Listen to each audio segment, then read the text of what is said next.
सावन में नॉनवेज क्यों नहीं खाना है? बताओ। सिर्फ इसलिए क्योंकि धर्म बोलता है। धर्म तो बहुत सारी चीज़ें बोलता है जो कि गलत है, और आज प्रूफ भी हो चुका है। तो तुम लोग कैसे इतना श्योर हो कि सावन के मामले में भी धर्म सही है? क्योंकि अगर तुम सो कॉल्ड हिंदू धर्म के हो, उसमें ये कहते हैं, मगर मुस्लिम या क्रिश्चियनिटी में तो नहीं बोलते। लेकिन अगर तुम किसी मुस्लिम या क्रिश्चियन से पूछो तो वो तो यही बोल देंगे कि नहीं नहीं, बिल्कुल खा सकते हैं सावन में नॉनवेज, क्योंकि हमारा धर्म तो कुछ और बोलता है। तुम लोग इतना धार्मिक क्यों हो?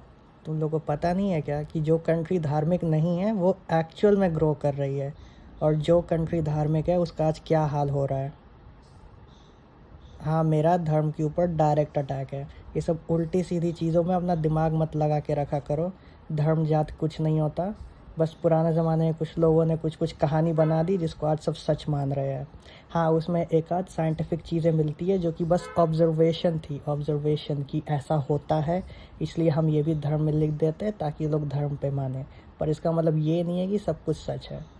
वरना तो होली के टाइम हम हिंदू लोग तो एंजॉय करते हैं, लेकिन मुस्लिम लोग तो कहते हैं कि उस समय बिल्कुल एंजॉय नहीं करना चाहिए, क्योंकि उस समय उनका सो कॉल्ड प्रॉफिट मोहम्मद पता नहीं क्या तो करता रहता है। मगर क्रिश्चियनिटी में तो होली मनाते नहीं, वो लोग तो बोलते हैं कि इस समय ऐसा कुछ हुआ ही नहीं जिसको सेलिब्रेट करना चाहिए। तो ये सब सिर्फ कहानी है, ठीक है? कहानी पे इतना ध्यान मत दो।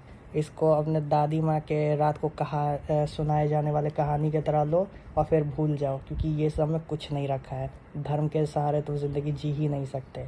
जो धर्म के सहारे ज़िंदगी जीता है वो या तो मेरे हिसाब से हाँ पूरे तरह से अनपढ़ होता है, या तो उसके पास और कुछ बचा ही नहीं है ज़िंदगी में काम धाम या कुछ अच्छा करने लायक, तो बस धर्म के पीछे भाग रहा है। ये सब बंद करो। धर्म जात कुछ नहीं होता है। सिर्फ अच्छे इंसान बनो, धार्मिक इंसान नहीं।